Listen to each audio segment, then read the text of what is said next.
Hey, this is Stacia, and I'm going to share my round one game that I played at the Parma Chess Club this past Tuesday, which was August 31st of 2021. My first opponent was Ken Denard. Now, last time I faced him, and I only faced him once, he was over 1900, and I think he usually is. And I had the white pieces that game too, and I think he even played the same thing. So let's go ahead and look at this one. I played one e4 and he went e6, which is the French defense. I went d4 and he played b6. Hate how the engine puts stuff on there. So you know what I'm going to do is disable it completely.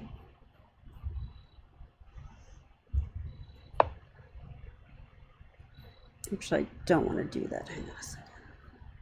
So I do want to learn what the engine says about some moves too. Okay, we'll just have to live with it.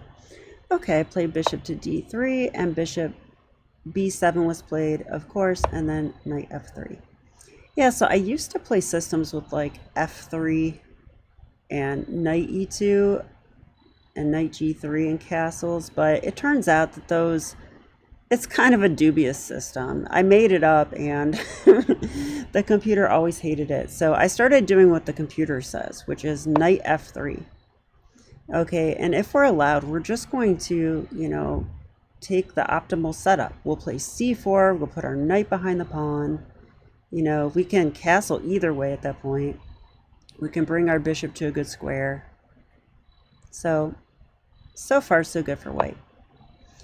h6. So I played c4.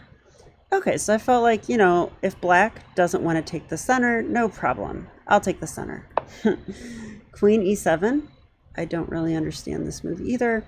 I think the point is that he wants to play knight c6 and castle queenside. I think that is the idea, and then follow up with g5, g4. Knight c3.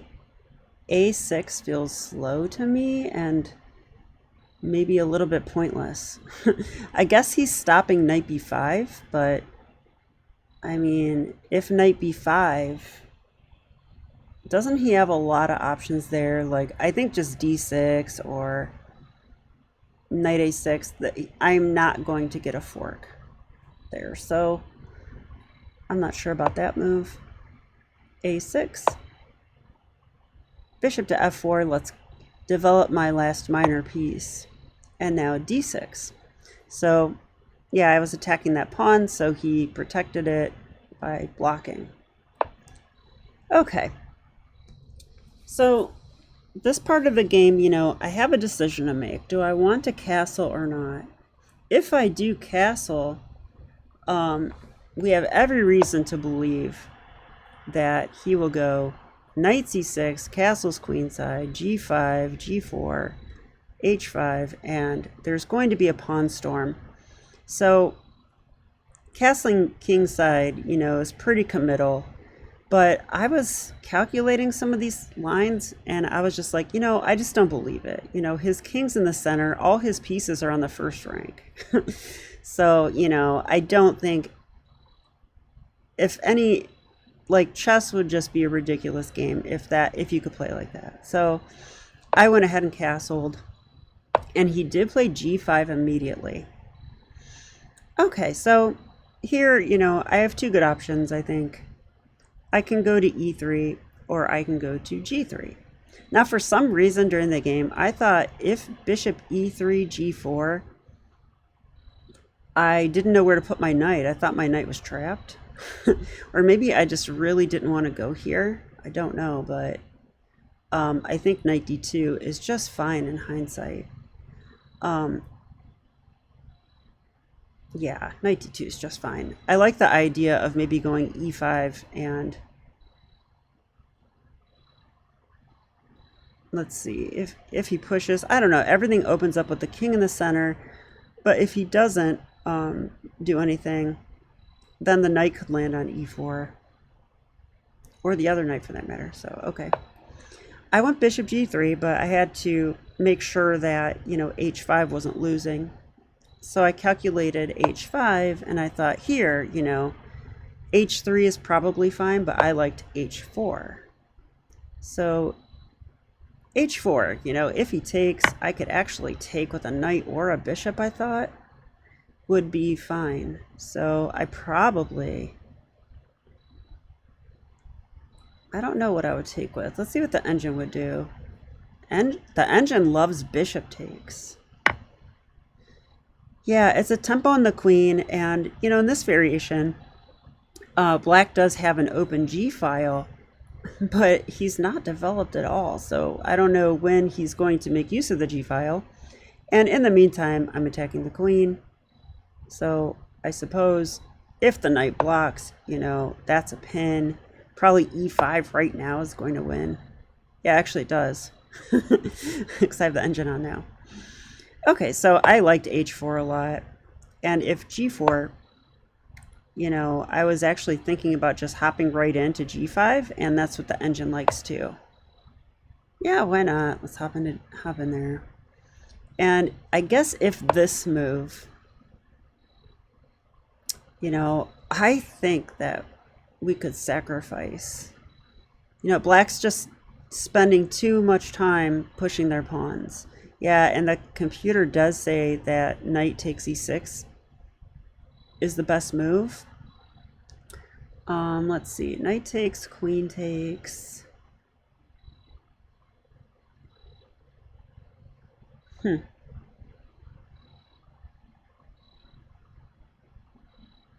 Well, with that pawn gone, we could go knight d5. Yeah, let's see. Yeah, it does like knight d5. And, you know, if they take, that's ridiculous. I'll open the e file. Now, black's in serious trouble, I think. Like queen f7.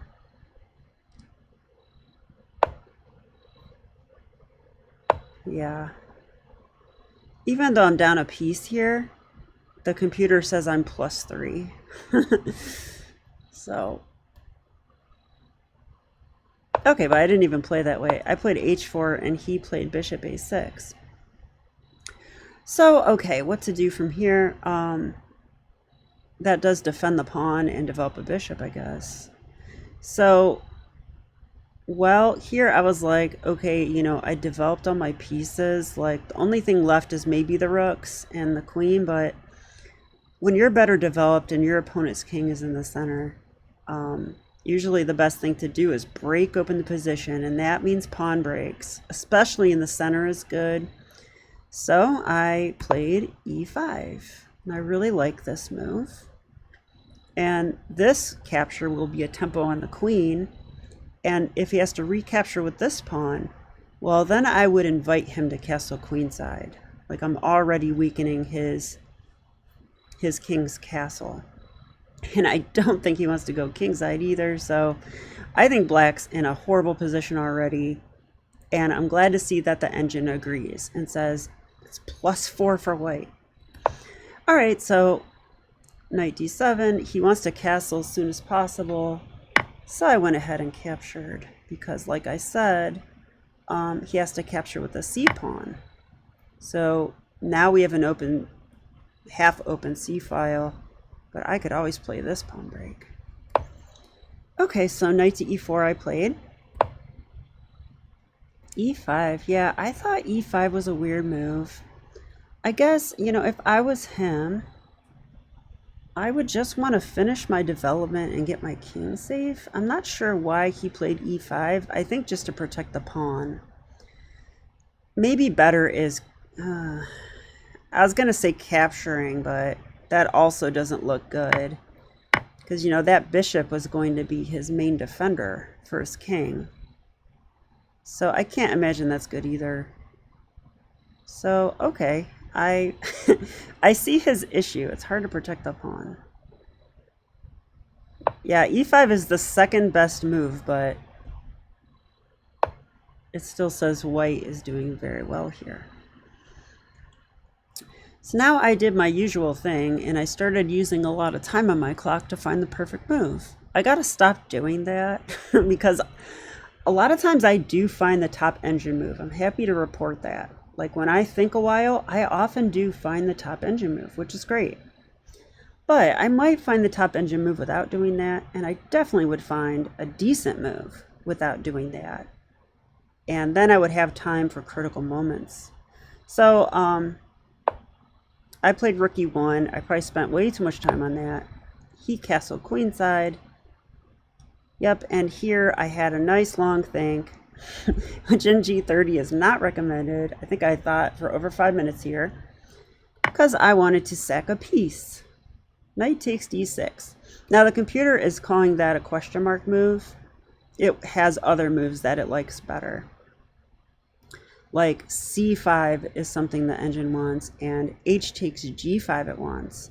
Probably even knight takes. I can't imagine that's a bad move. Either knight takes. And also d takes e5. So, but I wanted to be fancy. So this move, it says question mark because those other moves are actually better. But this is still like very good for white. Queen takes, knight takes. Yeah, it doesn't like that move either, but I'm still +3. So as far as I'm concerned, the sacrifice was fairly sound. Queen to f8. Okay, I was astonished when you played that move. I couldn't believe it. I mean, I was threatening some stuff, but I mean, you can't put your queen on f8 and think your position's good, right? So here I actually played c5. I was like, well, I want to open the C file, and I thought if he takes it, then things are just getting a little too open by his king, and that just can't be good. And I thought if he didn't take it, I can take. And what else was I looking at?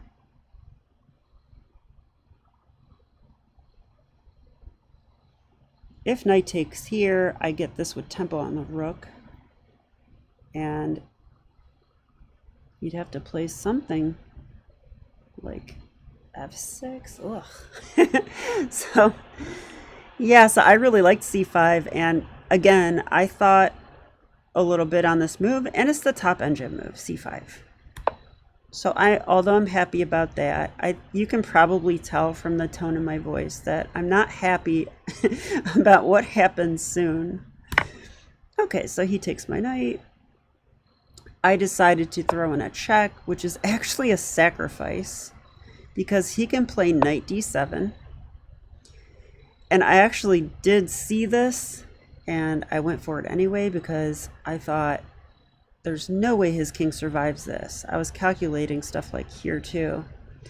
Well, and I'm glad to see that the top move is c takes b6, and the computer is saying mate in 10. Mate in 10. That's how strong the advantage is.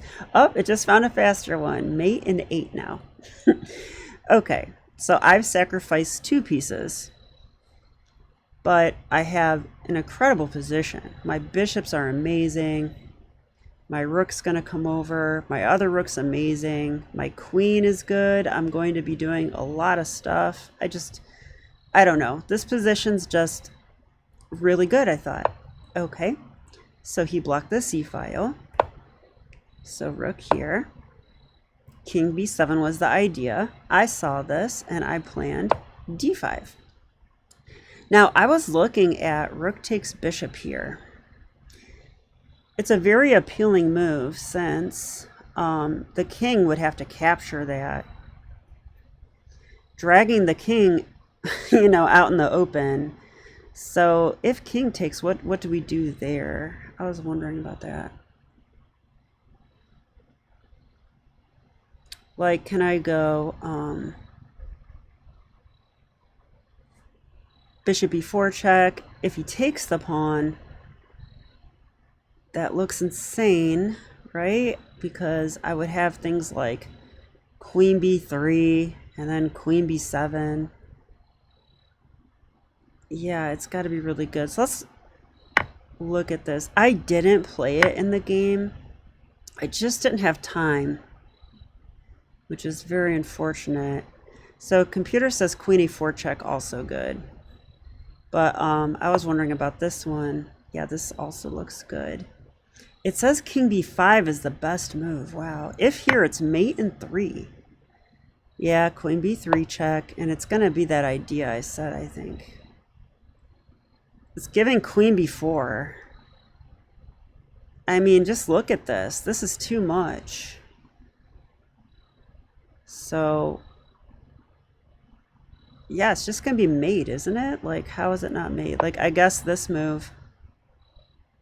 Well, bishop c7, that wins material already, but probably will just be mating the king in a second here. Knight b6 only move? Okay.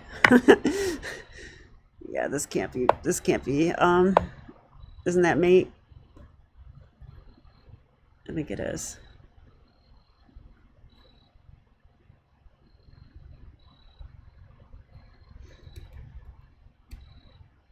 So, I really wish I would have found that move. I played d5. This is still decent. Like, white is plus 11 here. Hard to complain about that.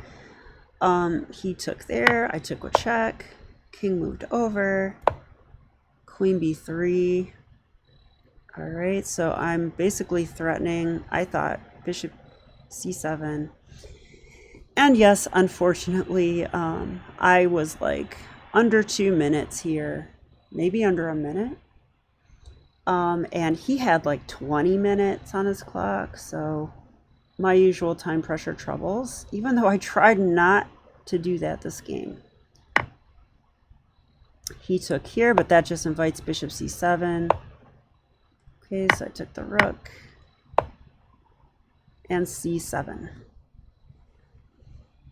So I see now that queen takes f7 check is a better move, the engine says. Let's try to understand why.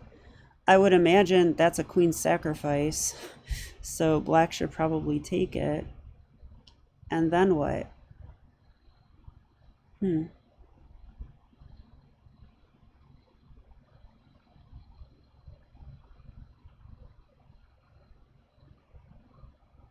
Kind of at a loss. Would it be rook e8? Or would it be c7? This takes... Maybe it's c7.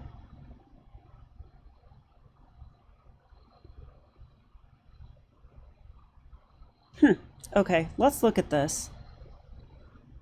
Takes. Oh, I'm sorry. It was not saying that. Wow, amazingly, we can sack our queen, though, and this is still better for white. But actually, black should take with the king. Now black's better. Okay. Yeah, it said queen takes f7. Wait a minute.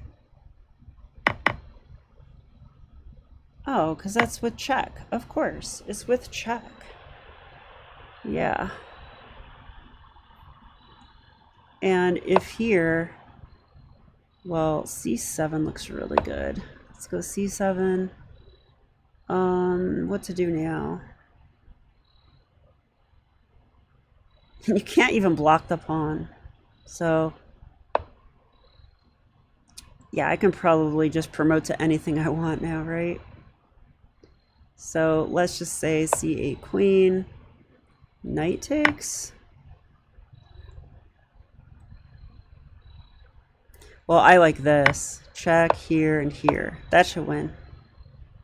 I could win this now with, 10 seconds left on my clock. But okay, let's go to the game.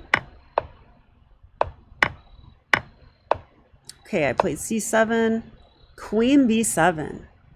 All right, so man, I was panicking in this part of the game because I'm like, where's the win? Where's the win? And I wasn't seeing it. I queened because I went material that way. I took the queen. Yeah, I can also do this. Yeah, that's not as good, so I'm glad that I didn't do that. So I took the queen first. and then played bishop takes. Okay, that's with check. Now, unfortunately, I had very little time here, and I blundered my rook. So yeah, I did this, and that just blundered my rook. And that's a full rook. And we played on, I don't remember the moves because I had, less than 5 seconds or whatever, but I did end up losing this game, which is very tragic. So this game is like a model game for me in terms of what I need to do next as a chess player. I need to manage my time better. So, if we look at this game with the computer, I played very well. Even my sacrifice is more than winning. Even my other sacrifice was more than winning. And then I was just winning.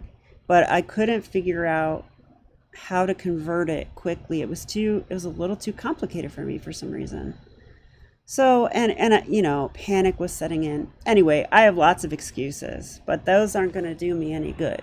I've got to change my ways. So, okay, something I did today is I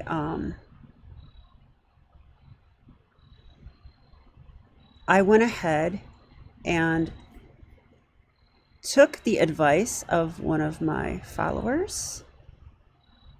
I forget which one of you it was, but you told me about Dan Heisman's YouTube video and how he talks about Botvinnik's role. So I am now going to pull up. Hang on a second. I can do this. I want to do window capture. Okay.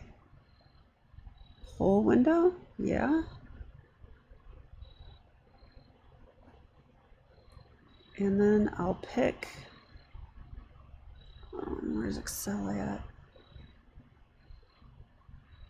There it is. Cool. Do you guys see this? I think you do. Okay.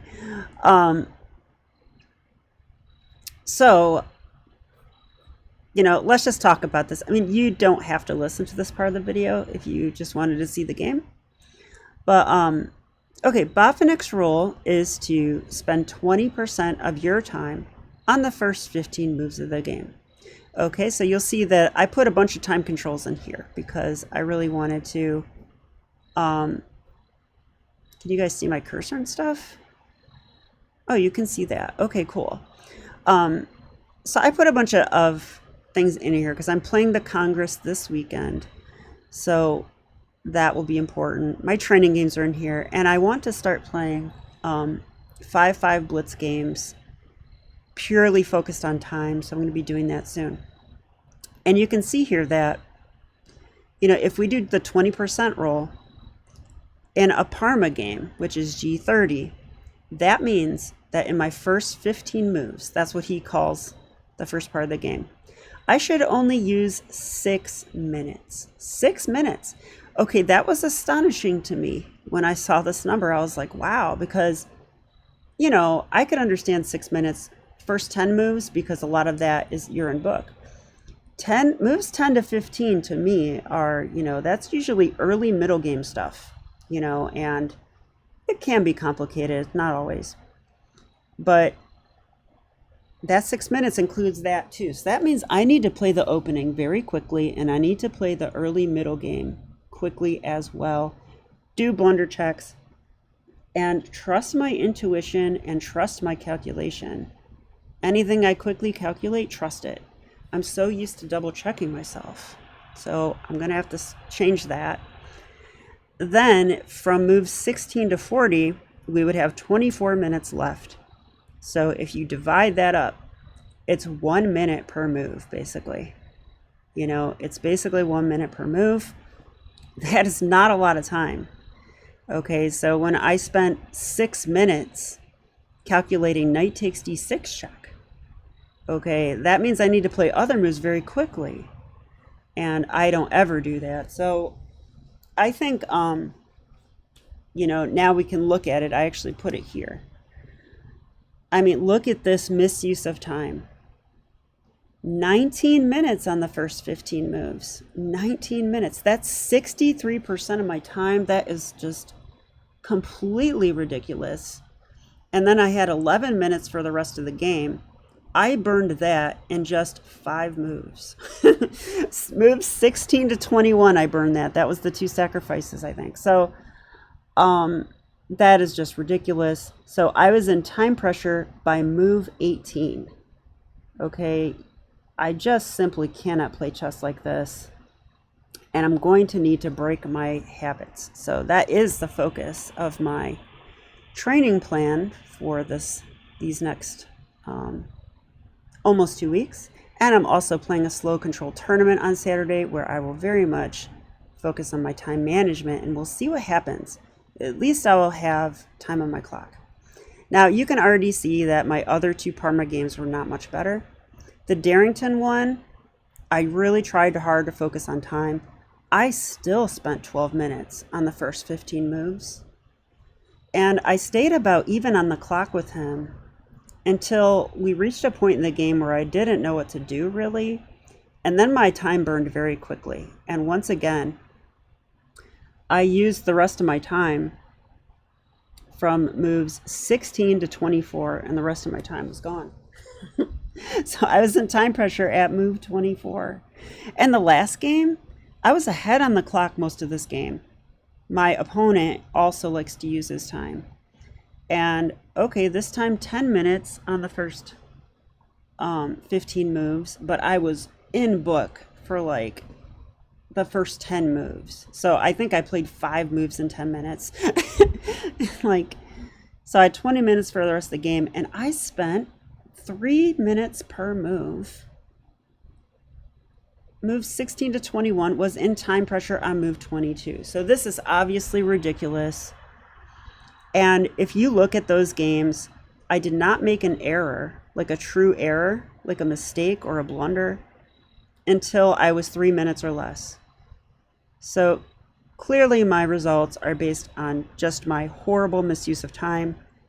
And I have got to figure out how to solve this problem and improve it. And I think I have figured out a plan, but I realize my habits are not going to go away overnight. So wish me luck. I have a big task to tackle, but if I'm successful, the rewards are going to be absolutely huge.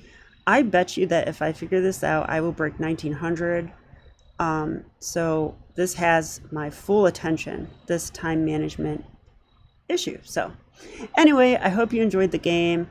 I feel like apologizing to you guys that I'm doing this with my time, because I think it makes my videos less fun to watch too. But hopefully I'll be fixing it for both of us. So anyway, have a great night, and I'll be back with more chess. Bye.